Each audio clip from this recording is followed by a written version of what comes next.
देखिए सुनिए, शिव महापुराण की कथा सुनने से संपूर्ण देवताओं की पूजा करने का फल प्राप्त हो जाता है।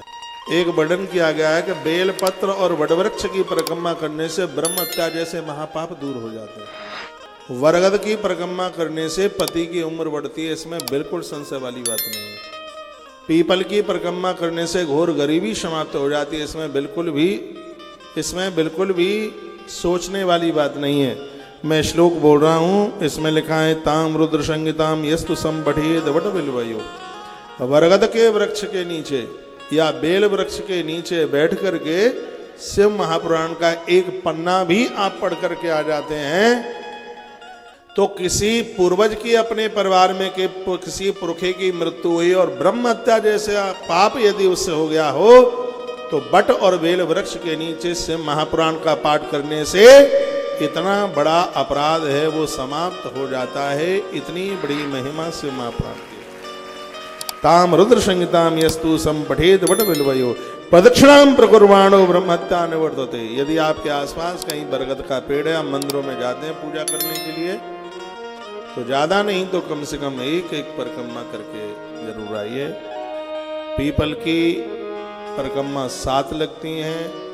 बेल पत्र की जो परिक्रमा है, बेल वृक्ष की परिक्रमा आप विषम संख्या में लगा लीजिए, 3, 7, 11, 21, 51, 108 लगा लीजिए। तुलसी की भी परिक्रमा की बहुत बड़ी महिमा है। बरगद बेल वृक्ष इन प्रदक्षिणाओं की इतनी बड़ी महिमा है कि ब्रह्म हत्या जैसे महापातक दूर हो जाते हैं। लिखा है ताम रुद्र संहितायस्तु संपठेद वट बिल्वयो प्रदक्षिणाम प्रकुर्वाणो ब्रह्म हत्या निवर्तते। कभी आप मंदिर में जाते हैं, यदि वहां बेल का पेड़ है और यदि वहां बरगद का वृक्ष है तो शिव चालीसा घर से लेके जाओ, 5 मिनट वहां पर बैठो और पूरा शिव चालीसा पढ़ करके वहां आ जाओ और आप देखेंगे थोड़े ही समय में आपके घर में कितना बड़ा परिवर्तन। बीमारियां कहाँ चलेंगी पता ही नहीं लगेगा, गरीबी कहाँ चलेगी पता ही नहीं चलेगा, पैसा ऊपर से नहीं बरसेगा तो फिर पैसा कहाँ से आएगा। पैसे आने के कपाट खुल जाएंगे, दरवाजे खुल जाएंगे, व्यापार में वृद्धि हो जाएगी, बच्चे की बढ़िया नौकरी लग जाएगी, पैसे आने के दरवाजे खुल जाएंगे। इतनी बड़ी महिमा। मेरे सामने ग्रंथ रखा है तो उसी में लिखा है प्रदक्षिणाम प्रकुर्वाणो ब्रह्म हत्या निवर्तते। ब्रह्म हत्या जैसे महापातक दूर हो जाते हैं जो बरगद के वृक्ष की परिक्रमा करते हैं, बेल वृक्ष की परिक्रमा करते हैं। घर में बेल नहीं है तो गमले में तो लगा ही सकते हैं, फिर उसकी प्रदक्षिणा, फिर उसकी परिक्रमा भी लगा लीजिए, जितना बने उतना लगा लीजिए।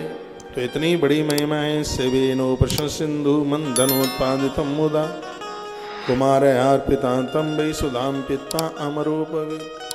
जैसे अमृत पी करके लोग अमर हो जाते हैं, शिव पुराण की कथा सुन करके भी लोग अमर हो जाते हैं, उनकी मृत्यु नहीं बिगड़ती। शिव पुराण की कथा सुनने से मृत्यु के समय पर किसी भी प्रकार का कष्ट नहीं होता, ऐसा भगवान व्यास लिख रहे हैं। और मैं निवेदन करूंगा, घर में यदि कोई वृद्ध है, यहाँ कुर्सी वगैरह की सब व्यवस्थाएं बैठने की, आप माता पिता के ऋण से मुक्त हो जाओगे। उन वृद्धों को कथा सुनाओ।